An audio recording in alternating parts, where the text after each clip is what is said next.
Lost to the Sixers when he landed on his lower back after a dunk attempt. In baseball, Andy McCullough of the Los Angeles Times reports that Justin Turner is getting closer to swinging a bat. Turner was diagnosed with a fractured left wrist just 10 days ago. And in the NFL, the Boston Sports Journal's Greg Bedard passes along word from a, quote, Bill Belichick-friendly source that the longer Rob Gronkowski goes without committing to the team, the chances of the Patriots trading him increase. I'm Dan Strafford, and this has been your Fantasy Sports Radio Network News Update. Stay tuned to the Fantasy Sports Radio Network for more updates at the top of every hour. It never gets old. All right, everyone. 2 truths, 1 lie. I was going to be on The Real World. I play the oboe. And I saved a kid's life. You definitely never saved a kid's life. I'm serious. Last summer, I donated bone marrow to a kid who had leukemia. Saving a life. The truth is, it's easier than you think. Learn how at dkms.org. Who knew we were living with a hero? A hero who plays the oboe.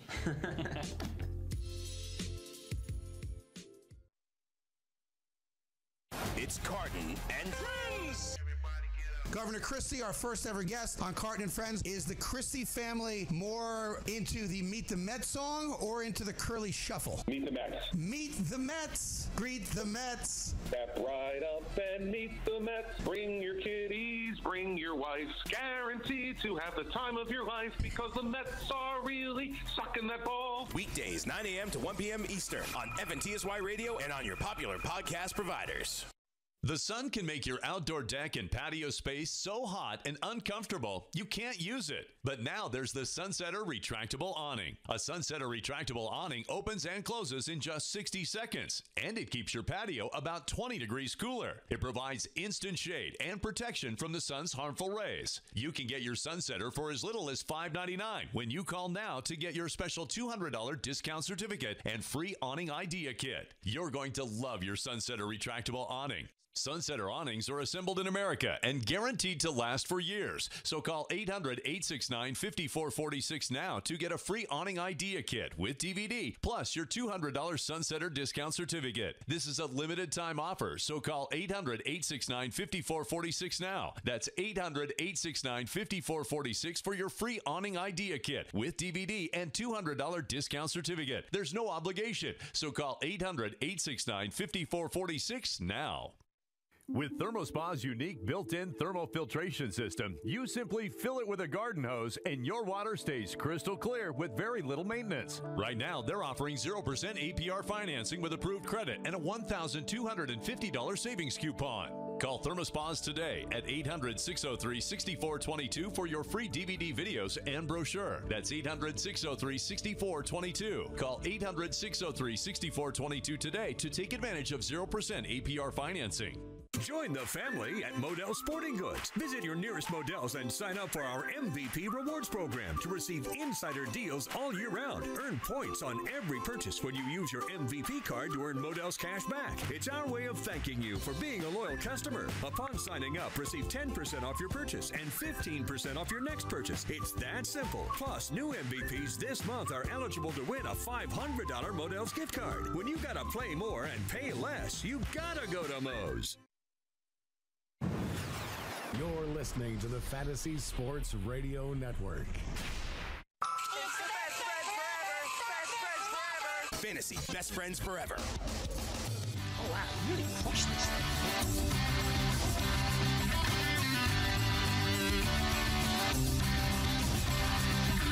Do do do do do do do do do do do do do do do.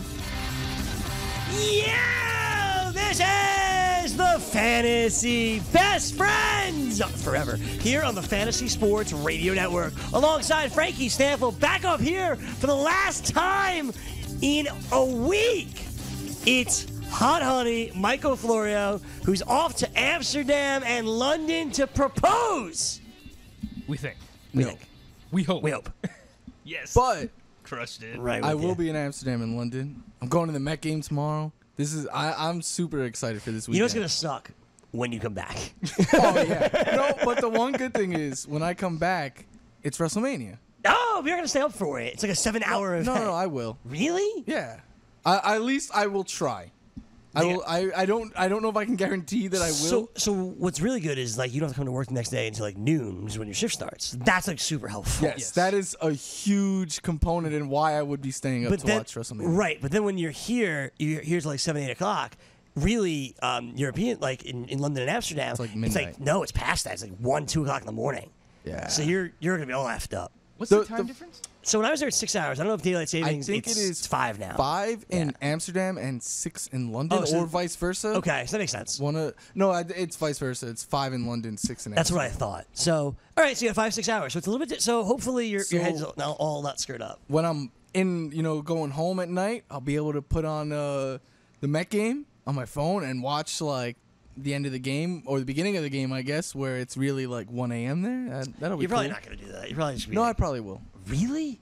When I'm like back in... That's in Amsterdam. Yeah, I get it. You don't expect like the Wi-Fi to be like capable of that. If the Wi-Fi doesn't work, then that doesn't It'll work. work, but not like enough to like sit there and stream a game. Like that's a lot to ask for. Yeah, then I won't be able to watch Maybe just it. checking on box scores like every hour. You're right. So what I do when I was there, it was when I was in Amsterdam, it was the fantasy baseball season. So I would like go through Roto World, I go through the box scores. That's exactly my plan. I couldn't like stream that. Honestly, I'd wake up, go to the bathroom, it was like perfect.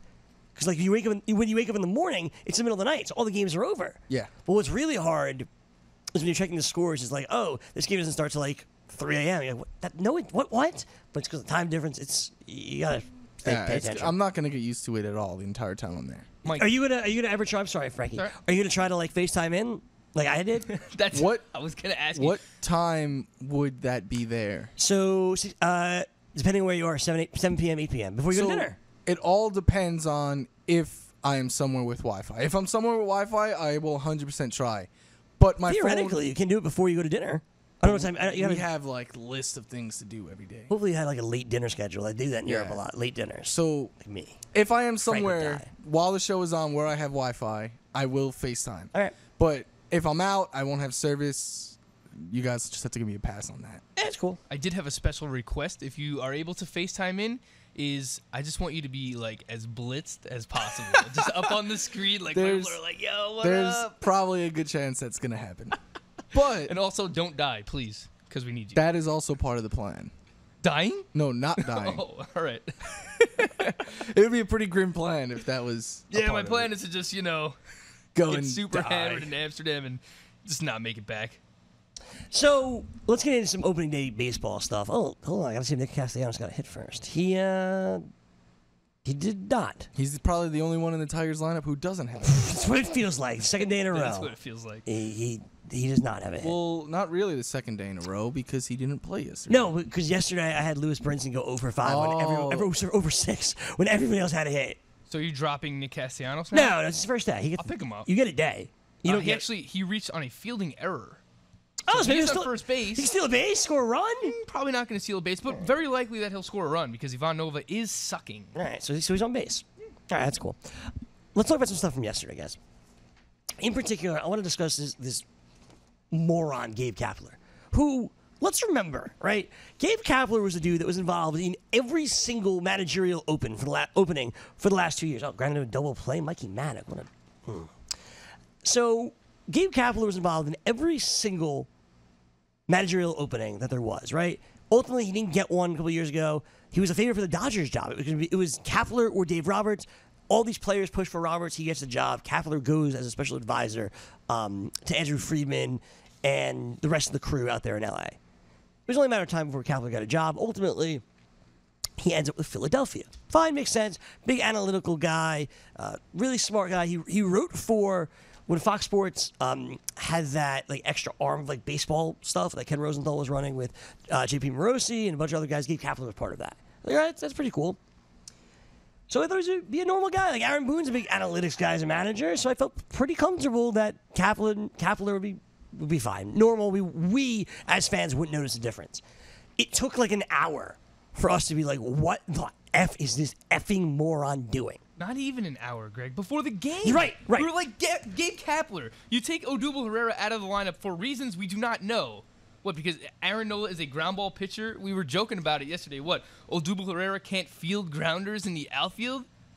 That was the first thing that we noticed. Well, to be fair, that was not what I thought it was. Like, I talked to Jake about this. I thought I talked to you, too, what I really believed. It was on the air. Yeah, I think you did. It was ultimately that they believe Nick Williams is the better hitter, so they don't need their better outfielder out there. And that's why Nick Williams was starting. Simple as that. And maybe that's true, and that's fine. And that's fine. That didn't bother me as much, because Odubel was, like, terrible last year. So I'm fine with that. What bothers me is Aaron Nola. Like, we all have Aaron Nola. We all loved Aaron Nola. We had a big debate, Nola versus James Paxton. It was a fair debate. Sometimes we went Nola, sometimes we went Paxton. So we have Aaron Nola in a league.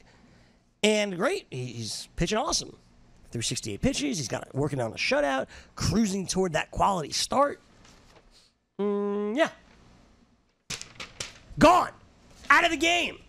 68 pitches in the middle of the sixth inning. Not 96 pitches. Not 108 pitches. 68. And Frank and I were texting yesterday when Aaron Boone took out Luis Severino after 90 pitches. 91. And we're like, why are you pulling him? Let him finish the inning. You bring in another righty. We're like very confused why he did that. But it was 91 pitches. It's opening day. Fine.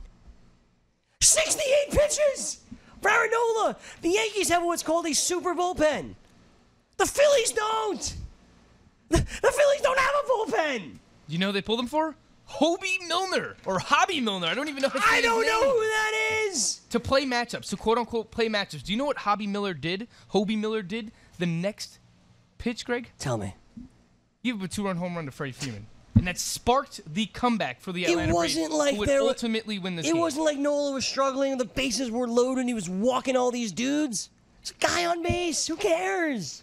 You're up 4-0. Can I 5-0, whatever. Devil's advocate? No, you can't. No, you can't. Because there is a reason that you can play devil's advocate. Talk to me. I'm not saying that I agree with the decision, but we would say we are analytical baseball guys, right? Like, we use these advanced numbers and stuff to try to make our best decisions when we're looking at players. We try to. And Kapler's doing the same thing. What was Aaron Nola's biggest weakness last year? Third time through the order. He was awful the third time through the order. Not even that's for every pitcher though. Like, not even though like he wasn't like his stuff got a little bit worse. His ERA the third time through the order 5.32. Sure. His WHIP was 1.68. His Ks per 9 went from 8.8 to where the first two times through the order it was over 10. His WOBA against was 360. That's elite hitters. Like, you're making every opponent that you're facing the third time through the order look like Mike Trout when you're giving up a 360 WOBA. So I'm not defending this, but I'm saying I see it's not as crazy as it looked. And also, it was Freddie Freeman is obviously their best hitter. He gave up a leadoff double the first batter the third time through the order. So maybe he was sitting there thinking, I don't want to let this get away. I don't want my best pitcher to struggle on opening day. And yeah, the results didn't work out. But I can see the thinking that he put into the thought that he put into this decision. Well, let me play devil's advocate to you playing devil's advocate. Okay. Right? Aaron Nola is your best pitcher on this team. Reliever, starter, whoever. Aaron Nola is your best. Is that fair? Yes. Okay. It's not like he is overworked where it's the middle of the season. It's not but like... it's also the first... We've seen lots of pitchers... Let me play devil's advocate. You're devil's advocate. I'm just... And to that point... Angel's advocate. Felix Hernandez got pulled yesterday at 80 pitches. That's not 68. He was cruising, but... That's 12 more pitches. It was just these pitchers early in the year, they don't want them to overwork themselves. Felix Hernandez barely pitched in the spring. Aaron Nola is 100% healthy, and he's 25 years old. Felix Hernandez is 45.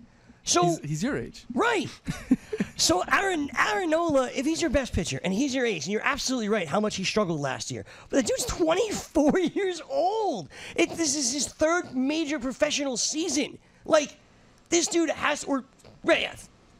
really second full season. Like, you got to give this guy a shot to get through this. Let your ace face their best. Let him get through that. You're up 5-0. This isn't a one-run nail-biter. You're up 5-0. If he gives up that 2-run home run, it's 5-2. No, that's where I agree with you, because even if Nola was to struggle there, no one would have blamed him for leaving it in. Right. Nobody. No one would think Nobody at all. twice. Nobody in the world. I wouldn't even have anybody warming up. But if you make that decision and it goes wrong, like it did, you bring in a lefty to face Freddie Freeman, that next batter, he gave up a home run. So if you allow that to happen, you are going to get crushed, and rightfully so. You deserve to get crushed for doing so.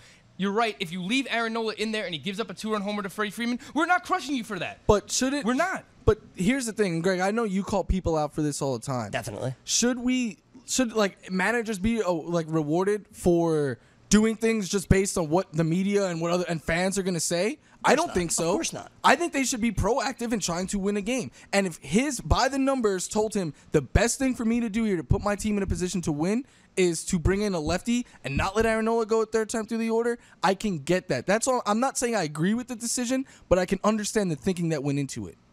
I wouldn't want that guy as my manager. Absolutely I'm just saying. You want to use analytics. We use analytics constantly here. I mean, we are a fantasy baseball show. We talk a lot about K per 9, all the swinging strike rate, all these different numbers that we have. But you can't just be purely analytical. I mean, to take Aaron Nola out at 68 pitches, you have to use analytics to your advantage, but it has to be. You have to have a feel for the game too. It can't just 100% be analytics. It can't. Aaron Nola allowed 3 hits, 1 walk yesterday in his 68 pitches. Threw out of the 68 pitches, 48 for strikes. No, he was cruising, and I was mad when they first called him out. Or when I first saw that he was taken out of the game. I was very pissed. I own Aaron Nola in a couple of leagues, so I wasn't happy. But when I looked at it more and I started to think like, oh, all right, he doesn't pitch well not only not well, he's really bad last year, the third time through the order. It's partially why his numbers we thought could be even better. A lot of the reason they were so inflated was because of the third time through the order. So I kind of do get that thinking, and I'm perfectly fine with a manager making a decision based off of numbers, because to me, I get more upset when a manager tries to do something that the numbers say you shouldn't do. When a manager will bring in a guy just because he's a lefty, even if he has reverse splits, stuff like that. Like, I've watched Terry Collins do that for 6 years, and I wanted to kill myself every time he did it.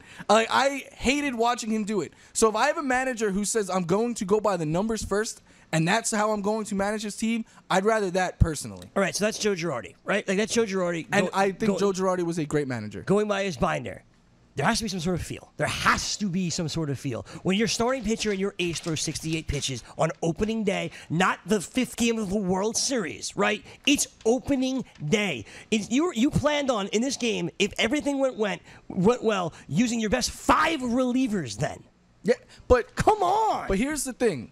A lot of the it didn't work out, what's going to happen in 5 days? But here's the one thing. You said if Aaron Nola gave up that 2-run homer, who cares? Yeah. But who cares then if the reliever gave it up? The result is the same then. Absolutely. But you didn't. But you went down without your best for no reason. Yeah, and you know, I always like to go down with your best. That's why I was annoyed when they pulled him out. I'm just trying to play I think too many people are bashing him unfairly. I got to get in here. I've been waiting. All right, Jake. You said make a decision. Should you make every single decision based on analytics? Because if that's the case, the most simple analytic that you should look at happened later in the game when Hector Neris is on the mound pitching against Nick Markakis, who is 7 for 14 career lifetime against Hector Neris, and you leave him on the mound to face him, boom, gives up a 3-run home run, you lose the game. That is the most simple. That's the most simple analytic number that you need. At that point in time, though, how many relievers did they have left in their bullpen? Whose fault is that? Whose fault is that?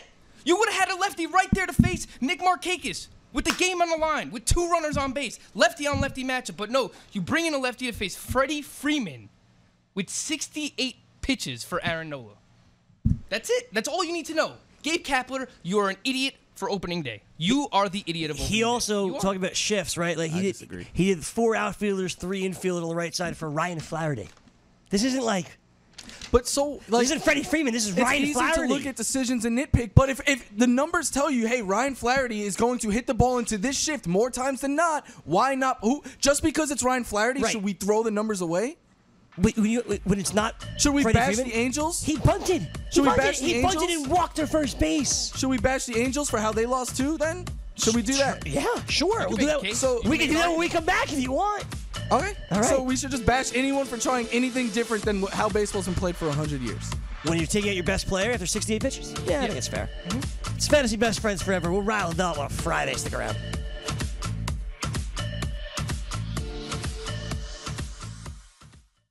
With ThermoSpa's unique built-in thermal filtration system. You simply fill it with a garden hose and your water stays crystal clear with very little maintenance. Right now, they're offering 0% APR financing with approved credit and a $1,250 savings coupon. Call ThermoSpas today at 800-603-6422 for your free DVD videos and brochure. That's 800-603-6422. Call 800-603-6422 today to take advantage of 0% APR financing. Hey, I'm Jeff.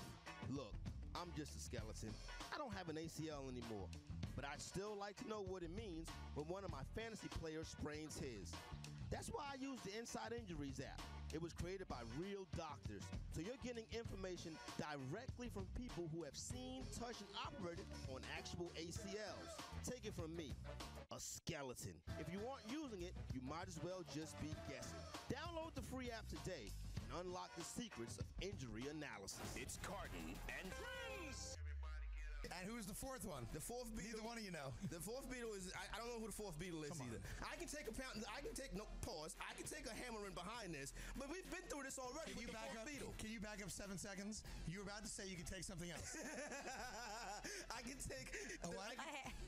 I can take people laughing at me. You were about to say that you could take a pounding. Weekdays, 9 a.m. to 1 p.m. Eastern on FNTSY Radio and on your popular podcast providers. Why pay high rake when you can play daily fantasy baseball and pay half the rake on Fantasy Draft? Featuring half the rake GPP and head-to-head contests, exclusive VIP experiences, and the most flexible lineup structures in the game. Fantasy Draft is the only DFS site that puts players first. They're also the only site to offer 6 of 7 PGA scoring, dropping your lowest golfer's score. Register today with the code FNTSY for a free $4 entry into a guaranteed winner contest in the sport of your choice. Fantasy Draft, daily fantasy on a level playing field.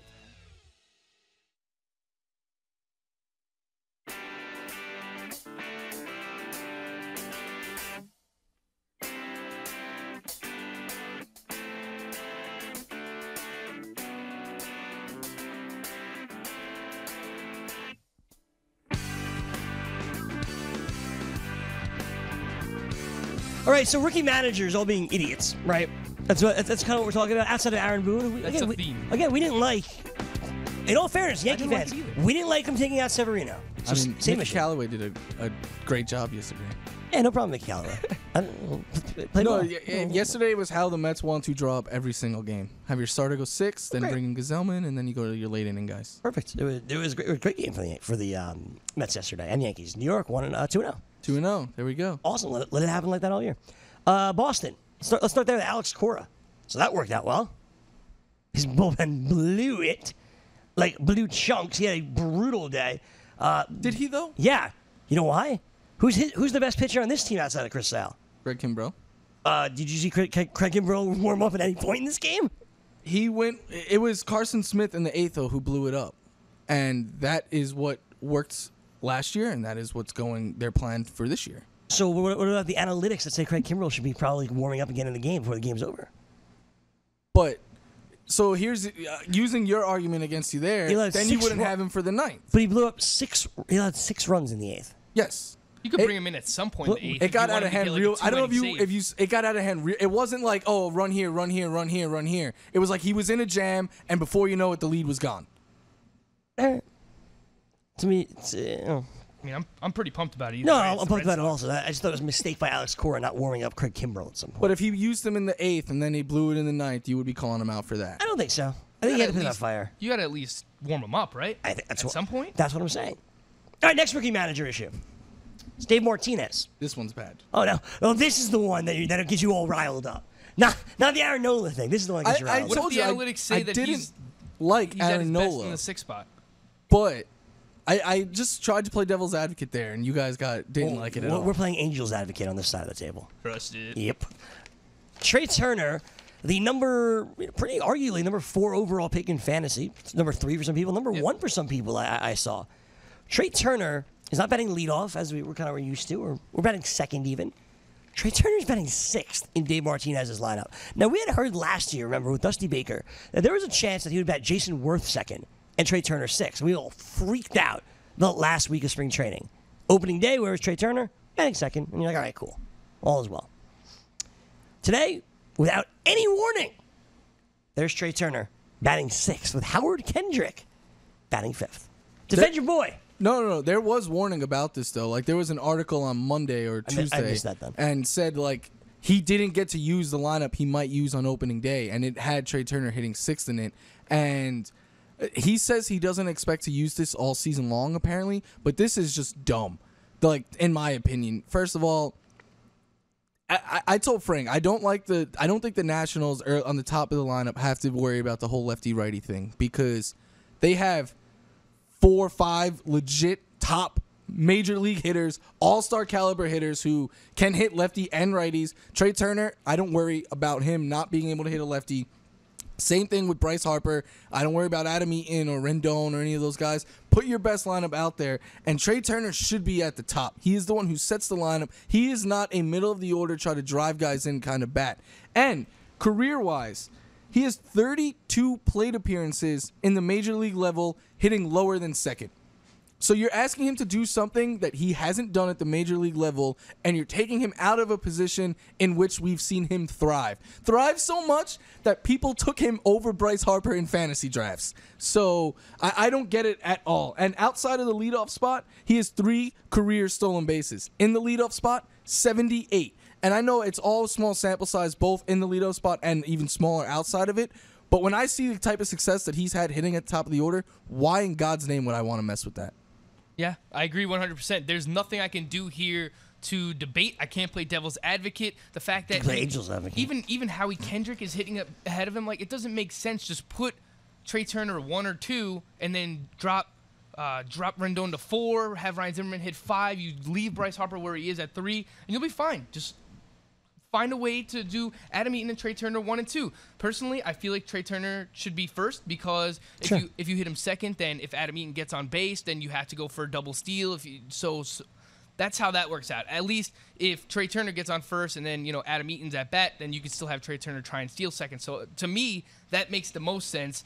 Last year, very small sample size while batting second, Trey Turner in 31 at bats hit 484. He hit 268 as the leadoff man. So he hit better at batting second, but either way, he should be in one of those 2 spots. I have no argument against that. Totally agree. We'll see how it works out for the Nationals a little bit later on today. They play their opening day game 4 o'clock against Cincinnati, who once again, Billy Hamilton, we saw the lineup yesterday, it came out early. Billy Hamilton batting 9th. Jesse Winker leading off. A little bit of a surprise there in Cincinnati. Giving you an update on the Pirates and the Tigers. Pirates have a 3-2 lead. It's Nova versus Ryan Zimmerman. Dixon Machado. Jordan Zimmerman. What did I say? Ryan Zimmerman. Oh, sorry about that. We're talking about the Nationals. Got a little confused. Yeah, no, it's fine. There you go. Dixon Machado had an RBI double for the Tigers, as did Jose Iglesias for the Pirates. Corey Dickerson, in his first game with his new team, had a RBI single, and Frankie Cervelli had a 2 RBI double. That catches you up on the Pirates and the Tigers. By the way, Florio, rainout's worked out. We got a little day baseball now. Yes. Much happier. Yeah, no, I told you guys this. Literally yesterday, all I did all day long was just watch baseball. So I did the same thing until like 10 o'clock where I put on my baking show. Oh, no. I watched King Felix pitch. I watched Jake Lamb driving 3 ribbies for Those us. are the only some of us have to wake up early for work, So I missed those 2 games. We had 2. I was in bed by 11. We had 2 TVs in my house back to back. I had my phone out as well. And then when everyone in my house went to bed, there was only 2 games on, so I watched both of them. I didn't send the picture, but I basically was like Frank. Like legs up, beer in hand, very happy. I had the beer, I had the laptop game, I had the TV game. Then after I sent you guys the picture, take a little nap. I put the phone out for the game too, so I had 3 games going at once. That wasn't necessary. Let me tell you a story about that. That's definitely necessary. Probably get in trouble because I'm not talking fantasy, whatever. So yesterday, I went home and I had to pick up stuff to bring for the weekend. Of course, Easter on Sunday, Passover begins tonight and tomorrow. Shalom. Thank you very much. That doesn't make sense, but it's cool. You celebrate Easter? No. But for people that you guys celebrate Easter. Yes. So are you buying Peeps or something, or what are you doing? No. You said you're getting ready for Easter. I just said I'm getting ready for the holidays this weekend. Easter is on Sunday. Passover Peeps, is do you tomorrow. like them? Peeps are the worst thing ever. I like Peeps. I do. Like, I know everyone hates Peeps. I kind of like Peeps. They're all right. They're fine. They're terrible. They don't I'm bother me. indifferent. Yeah, I'm indifferent also. So I had to go pick up like an order from a bakery that Judy put in for like to bring to her parents' house to bring to my aunt's house tonight. So I grab all this stuff, whatever, they give me a huge bag, I go home, and I did this like I paused the game, I watched like 1 time through the batting order, paused it, went back, and it's only like 10 minutes, 10 minutes back and forth, no big deal. Put things in the fridge, I was like, wow, I'm gonna get a lot of credit. I put everything in the fridge nicely, like this is great. Did you have the towel over your shoulder? No, I was walking to the bakery. Okay. Right. So I come back, I sit down, I'm about to crack open the next beer, and I get the text message. Did you get the stuff? Yeah, I got the stuff. Well, is everything in there? I'm like, yeah, I'm sure everything's in there. So now I obviously have to get up and like now check if everything was in there. Something wasn't in there. No, something wasn't in there. Something wasn't in there. Was it something important? So, well, we paid for it already. Oh. So it was like these like little like almond cookie things. Ooh. Almond cookies? No clue. Yeah, Did same. you get any Ruggalo? No Ruggalo. Ah, darn it. So she's like, well, I'll go. I was like, no, like I effed up. Like I'll go back and get the damn almond cookies. So I paused the game again and never opened that second beer. Went back. I was like, hey, I didn't get this. Oh, no problem. Our bad. Gives me the cookies. All right, put it in. Literally sit on the couch again. Phone rings. I'm like, hey, did you get the cookies? Yeah, I got the cookies. What's going on? Well, did you make sure that there's no bread in what we ordered? I go, you ordered it. I'm assuming like you made sure that it's not made of flour or bread. Well, say it on the package. I'm like, yeah. Obviously, no idea. She's asking a lot now. Obviously, I have no idea, right? On opening day, that is. On opening day. So one of them says, like, flourless whatever, and the second one doesn't say anything. I'm like, yeah, Judy, I'm sure there's no flour in here. You told them no flour. Well, they make two. One with flour, one with not. Which one is it? I go, I don't know. She goes, well, you got to go back and ask them, because they don't answer their phone. I go, I have to go back out for the third time in this place? I'm sure like, if you ordered it, it's without flour. Why can't you just go do this? Why didn't you just ask them the first time? And I'm just like, are you kidding me? Greggy, you know, if when she said, I'll go back and get the almond cookies, right? If you said, okay, oh man, that was, shoot, why do I have to go? Because you didn't pick it up. Correct. So you were put in not only one, but two positions to fail. So I told her, so I was like really angry. Like, are you kidding me? So she comes in, and I was all mad. I'm like, listen, I went back there to the store because like, I effed up. I didn't look in the bag when I got it. It was my fault, and I realized that. But like, you made the order. I'm sure it's right. If it's not, like, nobody's gonna know there's flour in it. Like, whatever. Well, we won't know. No one's gonna know. That's a big deal, though, right? Yeah. She goes. This isn't any holiday. This is a big deal. This is the one we can't eat bread. And I'm just like, whatever. I'm sure there's no bread. You ordered it that way. There's bread in the cookies. You know what she goes? She goes, we'll take it to your family's house then. I go, fine. I don't care. Greggy doesn't care, man. When I just wanted to have my beer and watch baseball. Because you can't have beer starting tonight. Correct. What are you going to drink? Are you a mixed drink kind of guy? Sure. So you can drink. So what's cool is you can drink Tito's vodka because there's no. It's made of rice, whatever, instead of like not like potato. Right. Whatever, yeah. Or it's a potato vodka and it's not the other one. Oh, all right. I forget. But you can drink Tito's, which is very, very helpful. You can drink wine. That's cool. But I can't drink beer. You're big bad beer kind of guy. Love bad beer in your minds. Dogfish IPA. I was so happy with my IPA yesterday. You know what I had to drink yesterday? I was actually disappointed with it, but I was like quickly trying to get home because I wanted to watch all the baseball games. I wanted to get home before like the Yankees started. So I went to the closest store to my house. Did you make that before the Yankees started? I missed Giancarlo's first home run. Did you make it? I was watching on my phone. I saw Giancarlo's homer on my phone. But I got home like within like the bottom of the first, maybe early second. I was really trying to catch the end of the Met game, but I didn't make that. Gotcha. So I went to the closest store by my house. The only beer they really had that was cold was Miller Lite. Oh. And I bit the bullet and bought it. It's not terrible, but it's also not good. It's solid. It's okay. It's not good. I'll drink any American beer light, just not Natty Light. You're a hoot. Sorry, Jim Ross. Frank's a real patriot. Whatever, man. Easy to please. We the people. Greg, I have a Tito's vodka update. Yep. It is notable for being made from yellow corn. Okay. Instead of commonly used potatoes or wheat. Wheat. I can't have the wheat. That's the thing. The vodka has been advertised as gluten-free. There it is. So it doesn't have wheat. I can't eat or drink wheat. So basically, you're gluten-free for the next week and a half. Exactly. I can help you out on that. I got some experience. Yeah. Who's gluten-free in your family? Well, Nicolette was for a little bit. But she's not anymore. No, Okay. she outgrew her. So I'm gonna have to eat a lot of salad without like my crackers, which is like devastating. Oh man, I know.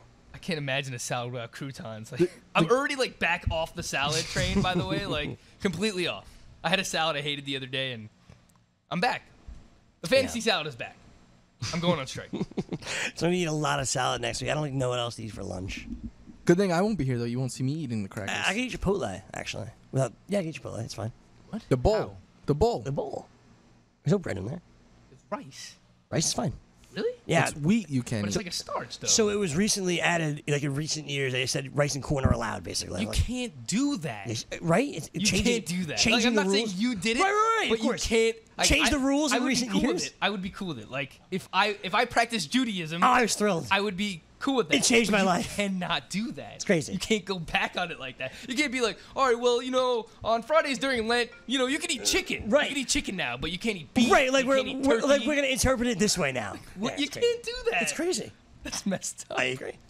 Well, it's good for you. Yeah, it's huge for me. We'll have a Chipotle day next week. I can do that. It's cool. All right. You can miss our Chipotle day. We'll FaceTime. I'd I don't much think Mike's rather a be in huge Europe. Chipotle guy anyway. No, I like Kinda Chipotle a lot. We went last week's Chipotle. Yeah, I like it a lot. I just the first time I ever had it was before it really expanded. There was like 2 in all of New York City, and it opened my eyes. That was like 6 years ago. Now there's one on like every corner. And I feel like when it first happened, I ate it too much. That now like I like it, but like I'm not like, oh my god, I need Chipotle. Kind of played out. Yeah, it's fine. It's like Chick-fil-A. I think Chick-fil-A is super overrated. Jake Seeley is going to get mad at me for that. I think Chick-fil-A is good. I agree. But it gets way too overhyped. Totally agree with that. It's a good sandwich. Yeah. Have you guys had the Shake Shack chicken sandwich yet? Shake Shack, overrated. So I agree. I agree with that too. The Shake Shack chicken sandwich is actually very tasty. Shake Shack is one of those things that if you can have it all the time, whatever. It's like because now there's one right by my house. Yeah, of course. So I went like a couple times and I was like, I remember this good being burger. a lot better. Yeah, though. of course. I think you make the case that like pretty good. A lot of people on the West Coast say that about In-N-Out. Like In-N-Out burger, right? Like I think Five Guys is better than In-N-Out. Like I liked In-N-Out a lot when I went there, but people who lived out there were like, I think Five Guys is better. I stand by that. they I like will say other stuff better. The animal fries, I think that's what they're called. Yeah. Yeah. Animal Those style. are overrated. Animal style. Those are overrated in my opinion. I'm with you. Everything else, like the burger, like if you get regular cheese fries, that's good. Not a big fan. But of Greggy, so the same thing happened to me with Five Guys. Like I went down to Florida like probably way over 10 years ago by this point, and like there was no I've never heard of Five Guys before. Of course. I was told you have to try it, and I was like, oh my god, this is amazing. Now there's a bunch in New York, and I don't eat there all the time. I'm just like, oh, Five Guys is pretty good. Right, my freshman year of college, they're like, "Oh, what do you want to get for dinner?" And one of the guys was like, "Five Guys." I'm like, "What's that?" It's like, "You never had Five Guys?" I'm like, I don't even know what it is. So we went there and had a burger. It was this is a really good burger. And then literally popped up 3 within a 5-minute drive from my house. Like, all right, whatever. Yeah, and then it's just like it becomes another option for you. It's not like, oh my god, I need to have this. Oversaturation of Five Guys. Oversaturation of anything, really. Yeah. Chipotle, Shake Shack. So, like, do you have this like affinity for like Sonic? Because I assume there's not a Sonic. Yes, by it. I like Sonic a lot. But it's only because it's not around. Yes, because the nearest one to me is like a 45-minute drive from my house. Exactly. Even though they got one closer now, and it's like a 25-minute drive. So I don't go to that one nearly as much though as I thought I would. So when I went to college, we went for like a weekend trip somewhere in like Virginia Beach actually, maybe by Jake. And there was like I've never been to a Sonic before, and there's a Sonic. So my roommate, we went to Sonic for like lunch our first day. All right, it was fine. It was like fast food, like whatever. He went every meal for 2 or 3 days to effing Sonic. And I'm like, dude, that's That can't be disgusting. healthy. He goes, what? It's amazing. We can't get it anywhere else. I'm like, it's fast food, man. Like, that's not good. There was another fast food place when I went out to Arizona last year that we don't have here. And I thought it was like really good. And I'm trying to think of what it's called. It's a burger place. Is it like Red Robin or something? No, I've had Red Robin I've before. never had that. Is that only out in like the island or something? No, there's Red Robin. It's kind of around. There's one of this. You know who's going to try to work there? Ashley. Intern Ashley wants to work at Red Robin. I'm trying to think of what this Jack in the Box. I think Yeah. Jack in the Box Sure. it was. I thought Jack in the Box was really good, and I was told by people who moved out there, like when we first moved out here, we loved Jack in the Box. That's Now disgusting. it's just like McDonald's. to Yeah, us. of course. And I was just like, that makes sense. McDonald's is the OG though. Yeah. I'm looking up the 10 best restaurants. It's not really a restaurant. Like fast food places. Yeah, It's like West McDonald's, Coast fast Burger food. King, Wendy's. Wendy's is my favorite of that bunch. The best fast food like chain though, Taco Bell. Frank, you're with me on this one. I'm a McDonald's guy through and through. The best? Like Taco Bell's my favorite. Ew, that's gross. I thought Frank would be with I me. mean, you guys, it's subjective because I like Burger King the most. I know you guys don't like Burger King the most. Oh, that's terrible. Burger It's, King Scott Engel literally the worst. would have my back. The problem was, No, I agree with Greggy. It's the worst. I had to actually read. You guys didn't know this. I got in trouble at Sirius for reading a read on the air about Burger King. Be like, I like McDonald's better. They're like, you can't do that. Let's take a break. We'll talk about baseball when we come back.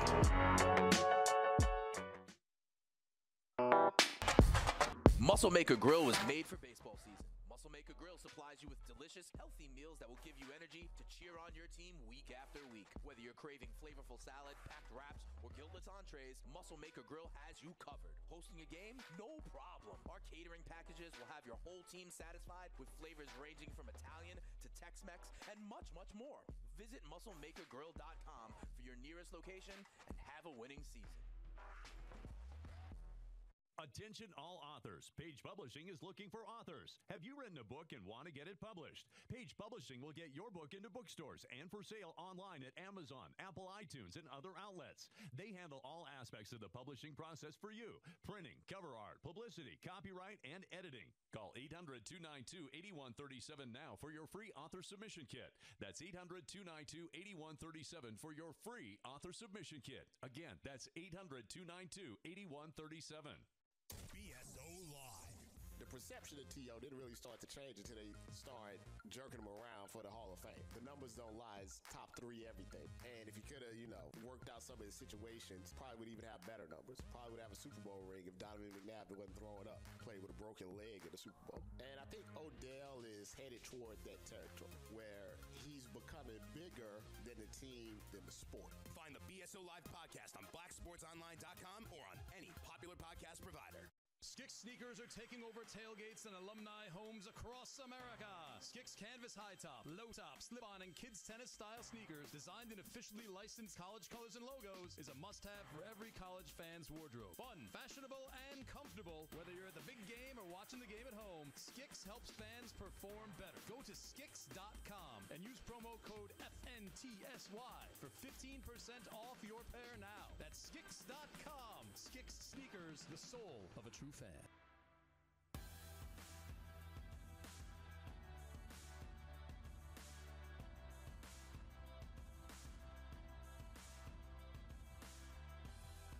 Back on the BFFs. Fantasy Sports Radio Network. Florio, Staffel, and Sussman with you. Al Melchior comes up next. Fantasy Baseball today? Nope. Fantasy Baseball Hour. Fantasy Baseball Hour. Sorry. Come on, Next Greggy. guest. For one day, it was Fantasy Baseball today. No, it never was. It was thrown out there for a day. Never actually stuck because that would be stealing from CBS. different podcasts. Yeah. It's Fantasy Baseball Hour with Al Melchior. And Matt Modica will not be on the show tonight. I don't think. Maybe. I don't know. I don't believe so. All right, so it's Al. I don't know, though. We love Al. Make sure you listen to Al. Al's the nicest guy in the world. That was like the weirdest advocation for Al Melchior. You messed it up like 5 times. We like Al. I love Al. I got to FaceTime with his horse when we were at the bar. All right, let's talk about some waivers for this weekend. Some guys that did well yesterday. It's amazing how much we judge on one day. Like one day, oh my God, Matt Davidson is the MVP. He's on pace for 400 home runs. It's more than Giancarlo Stanton. Oh my God. Matt Davidson homered 3 times yesterday for the White Sox. And I know, Florio, you were in and out of the show yesterday. But not that Jake called it, but he's like, get Matt Davidson in your lineup. It was a nice call by the young kid. Yeah, and we spoke about it a little bit. Like, we know he's going to be a detriment for your batting average, but in terms of power, last year, he hit the ball very hard, and he hit the ball in the air, 46, 47% of the time. So when you're doing that combination of things, even though he strikes out an absurd amount of time, he hits in a good ballpark. He hits in the middle of an okay lineup. It doesn't have much depth, but the top 2, the 1 through 6, is pretty good. So he's going to have an opportunity to drive in some runs. I wouldn't be surprised if he hits 25 to 30 home runs this year. And if you could get that off your waiver wire, I would say, I don't know that he's a 12-team league ad. I would say 14 teams or deeper. I don't think he's a 12-team guy. I agree with that. I think I've thought he could be a 25 home run guy for a while. We know the raw power he has. It's just the fact that he's going to swing and miss a ton. He's going to kill your average, but if all you need is power and you can handle, like Frank said, he's a fine ad. Basically, what Jake said yesterday, Florio, is he's Todd Frazier. That is a great comparison. But he is what Todd Frazier was a couple years ago, not what Todd Frazier is. Minus stolen bases. Minus the stolen bases that he had, right. So you like that. You like the comparison. That's a really good comparison. He might be a good fit for our GST team, actually, because we have a lot of good batting average. Sure. Maybe we could add some power. We definitely have He reminds me of Matt Chapman as well. Like a power hitter that's going to have a low average, strike out a bunch. Yeah, he had 26 home runs last year in 118 games. I'm not going to do the thing where you just prorated over 160 games, but even if he only plays 140, 150. By the way, this he hit GST 30 home runs. This GST team's really good. Yeah, I like the GST team a lot more. Like, I'm staring at it. These players are good. Lorenzo Cain had 3 hits and a stolen base He yesterday. did. No ribbies though. Stolen base though. Stolen bases are harder to come by. They are. We wanted average in steals. We wanted runs too. It just didn't happen, but can't complain. No. Good opening day for Good Lorenzo opening day Cain. for Team Greg and Frank. I mean, it was a good opening day as well for you and Cespedes. Absolutely, we couldn't have gotten it wrong on day one. Yeah. So that's pretty cool. But back to Matt Davidson real quick. Sure. He mashed this spring, and I wanted to ask you, like, I was thinking about it yesterday. Like, when a player does bad in spring, we're always like, oh, it's just spring training. When a player does really good in spring training, talked about that, yeah. we're like, it's just spring training. Like, I don't, because one thing I was thinking was like Ohtani. Like, everyone already wrote Ohtani off, even though the guy didn't play in a major league game until yesterday. And no one, it seemed like, was really well, there was hype on Twitter for Matt Davidson as spring went on, but a lot of people also discounted it. So I don't know the answer to this, but I just thought it was something worth noting that, like, maybe all spring performances aren't equal. Maybe there is something you should look at, but at the same point in time, oftentimes it means nothing. So I don't know. Davidson had some prospect pedigree, right? Like, I'm not wrong. In saying absolutely. that. Yes. He was kind of like face planted at some point. Yeah, he was a former top prospect, Matt Davidson. He was traded away for Addison Reed from Arizona to Chicago, which is how he got to Chicago. I want to say he started with the Marlins and was traded from the Marlins to Arizona. This was a long time ago, but I'll just point this out. From 2010 to 2013, he hit 272, 277, 261, and 280 at the minor league level. So, look, if we get that batting average up to 240 with 30 home runs, that's a pretty serviceable piece. Then he's worth owning in a 12-team league if he can maintain. I was wrong like with that. the whole Marlins thing. Yeah, I was gonna say. I thought he was. I was wrong. But he's for a first-round pick of the Diamondbacks many years ago. 240 seems still a little aggressive just because he strikes out 38% of the time. He would need to cut that down pretty dramatically or have an off-the-chart BABIP year like Miguel Sano did last year. But he does hit the ball very hard. He does. He's a near 40% hard hit rate. So. All right, let's move past Matt Davidson, guys, and talk about his teammate, Tim Anderson. Now, we had mentioned Tim Anderson earlier this week, maybe? Mr. Anderson. Was it either earlier this week or late last week? We mentioned Tim Anderson. You guys were both out, I believe. I think we liked him in Roto. We were out in points leagues. Okay. I think we mentioned him yesterday. I said I was happy to see that he was in the lineup.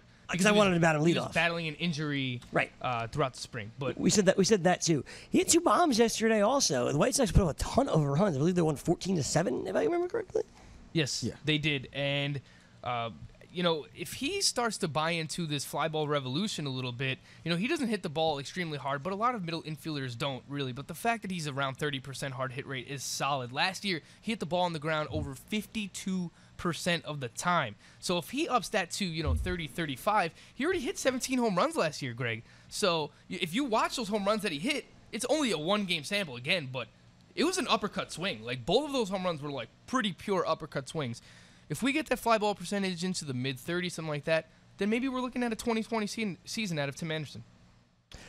The other big-time story and player yesterday that could be out there on your waiver wires right now is first baseman Jose Martinez of the Cardinals, who it came out today is going to be the everyday first baseman for St. Louis, which means Matt Carpenter gets to, of course, get extra eligibility or keep extra eligibility, whatever he has in your league, as he'll be the starting third baseman on most days. The big story here is that it looks like Jed Jerko is the odd man out for St. Louis. As, Jose Martinez isn't exactly the best first baseman. He showed some of his power yesterday off of Syndergaard, had a really good day, and now he's going to get an opportunity to show what he's got full-time, Florio. Yeah, and if you were taking shots, sorry, Nana DeFino, on Jed Jerko, the writing was kind of on the wall heading into the season already. Like, a lot of us thought Jose Martinez was going to get the bulk of time at first base. And Paul DeJong is going to play at shortstop. And if Martinez is playing at first, one of the other 2 positions is going to be going to Matt Carpenter. So that leaves Colton Wong and Jerko battling it out for those spots. I do think Jerko will still see playing time in place of Wong. I think also, though, like, days they want to give Matt Carpenter a rest or Martinez a rest, that's where he'll fit in, but you can't trust him in fantasy. As for Jose Martinez, we spoke about it during draft season. he had a really hot final 6 weeks of the season where he started lifting the ball more, and a lot of people really took note, and that's why he was a popular late round potential breakout pick. And if you took a chance on him, you have to absolutely love the fact that now he is going to be there in every day. And also what you have to love is if you drafted Matt Carpenter, because now that dual eligibility is going to be huge. In one of our home leagues with Frank, I ended up with 4 first basemen, hoping that 2 of them being Will Myers and Matt Carpenter gained eligibility at other positions, because now my lineup, I look at it, I feel a lot more comfortable having those guys in at other positions rather than clogging up my utility and corner infields. Unlike Matt Davidson, I will argue that Jose Martinez is a 12-team league ad. I think you can make the case that he is a 10-team ad. Mike mentioned last year, the second half, he had 333 with a 989 OPS with 9 home runs over the final 2 months of the season last year. Overall, he had 309, Greg. So we could be looking at a potential 4-category player here. If he's hitting in the middle of the lineup for the St. Louis Cardinals, if he's not hurting your batting average but still providing some power, giving you some RBI, some runs scored, to do what he did yesterday, I don't want to overreact, but hit a home run off of Noah Syndergaard and come out swinging like that, first big game for the Cardinals on opening day, I think it makes sense that you should have this guy on 10-team leagues or deeper. All right, I very much agree with that. I think the playing time, now that it's there, that was really the question mark. Everything else happens to be pretty good about Jose Martinez. Speaking of playing time, yes, Ian Happ out of the lineup today. Just like that. That's really interesting because he led off the league with a home run yesterday. First pitch of the season, out of the lineup on day 2. That's the problem with Ian Happ. It's annoying, and what makes it even more annoying is, I'll give credit to where it's due. Heath Cummings and CBS just tweeted this out. Happ has better career numbers against lefties than Kyle Schwarber does. I do think, I said it when we were, months ago about Ian Happ. I do think come year's end, Ian Happ will be an everyday player. I just think it's going to take a little bit of time. Sure. Also worth noting, Greg, Billy McKinney, who has been called up to take Aaron Hicks's spot on the roster, is in the lineup tonight playing left field, batting 7th for the New York Yankees. Very interesting. Giancarlo Stanton will remain the DH in this game. So Billy McKinney, a guy who had some pop in spring training. He had some pop last year at the minor league level as well. If he's getting some at-bats here with the Yankees, whether he's playing in Rogers Center or playing in Yankee Stadium, he's a guy that you got to look at in AL-only leagues or perhaps 15-team mix. For now, I think he's more of a watch in 15. Also interesting to note, against right-hander Aaron Sanchez, unlike the lefty Jay Happ, Didi Gregorius is going to slot in between Giancarlo Stanton and Gary Sanchez. They will not go with their 3 righties in a row. Also of note, Neil Walker starts at first for Tyler Austin. Tyler Wade will get his first start of the year. Obviously, he played yesterday. After the 6th inning, they took Tyler Austin out. Tyler Wade starts at second base. So a little bit of a different lineup here for the Yankees against the right-hander. I think this is a good indication of what they plan on doing, especially while Aaron Hicks is out, while Greg Bird is out, is that Tyler Austin is probably going to play against left-handed pitching, and then we'll get Neil Walker at second base. But against righties, which is going to be most of the time, we'll see Tyler Wade at second base, batting 9th today, and then we'll get Neil Walker sliding over to first base, and probably Billy McKinney in the outfield. I don't know if it'll always be Billy McKinney. I think Ellsbury's going to come back, and that could change some stuff, and we'll see. Also, I don't know that Stanton will DH every day. I think we could see him in left field at some point, but I do find it interesting that he's still DHing with McKinney in left. I was very excited yesterday to see Brett Gardner still hitting leadoff against a lefty. Because that report came out like a week after I had drafted him. The analytics say, definitely shouldn't.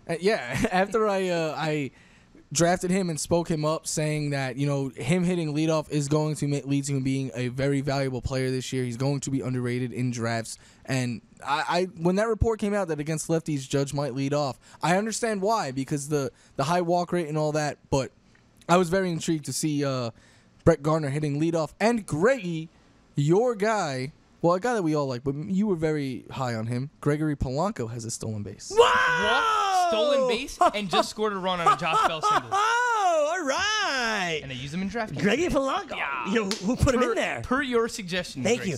Also, as we look at lineups for today, the Marlins is out, and another piece of very interesting information. Lewis Brinson once again starting at center field and leading off. Cameron Maybin once again not in the lineup. We should 100% try to trade him for Randall Grichuk. Well, maybe it's going under the radar. I believe it's still sitting out there. I proposed that trade 3 days ago. Yes, you did. It's still out sitting there.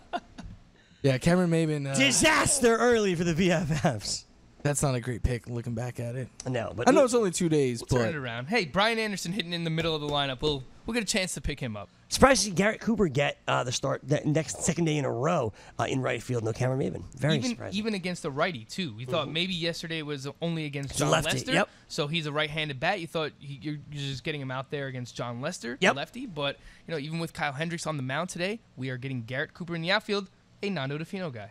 Exactly. So there you go. Wow, I can't believe Polanco's crushing it today. What a guy. breakout candidate this year. This guy's the MVP. If only he could face Jordan Zimmerman every game. He's the MVP, man. I love him. Huge Gregory Polanco guy now. 2020 season on the way. It's about time. He hasn't done it before yet. I don't think so. I don't think he's fallen short of the stolen bases being 20. He's also like never hit higher than like 255. So but- that needs to improve. A couple of other things I want to get to in the last 5 minutes of the week. Hunter Strickland. So it looks like Greg was dead wrong about that after going on a rant 2 days ago.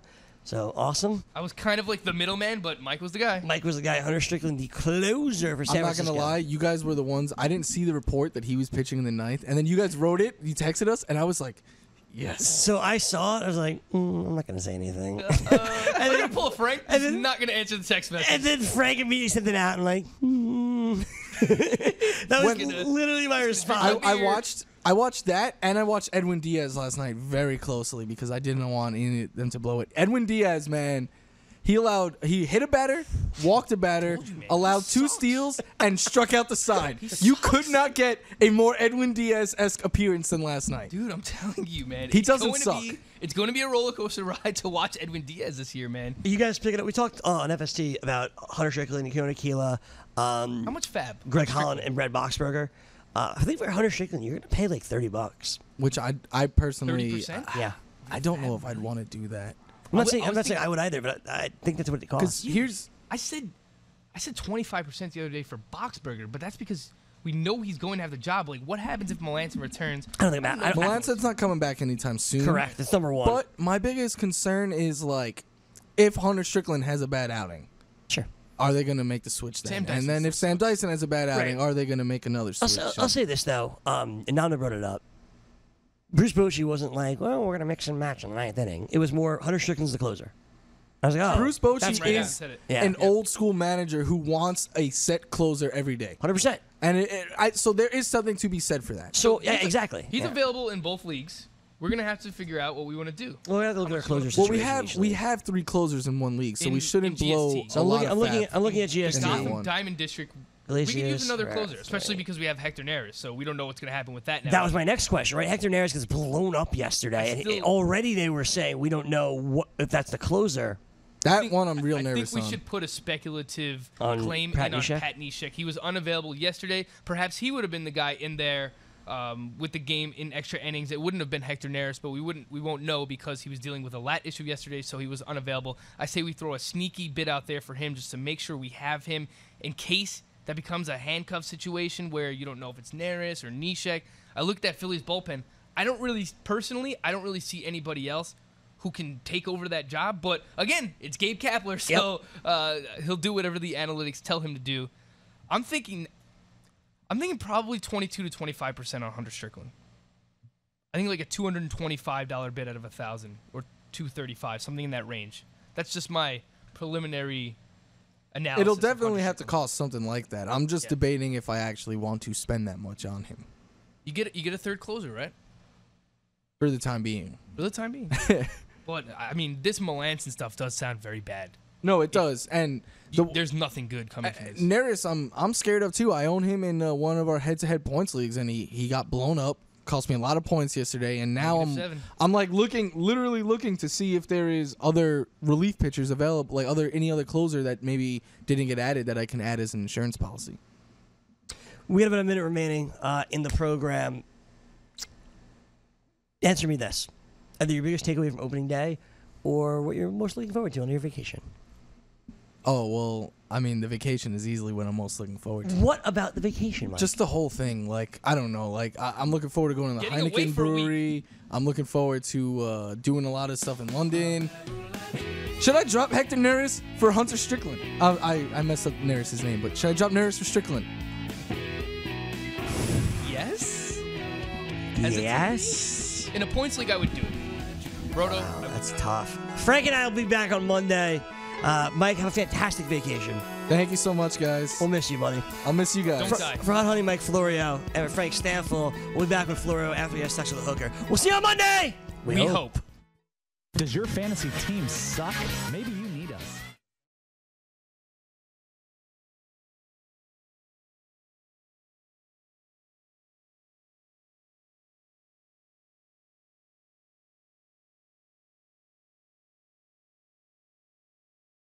NBA Blake Griffin has been diagnosed with a bone bruise in his right ankle and he'll be reevaluated in a week. Joel Embiid will undergo surgery to repair an orbital fracture in his left eye.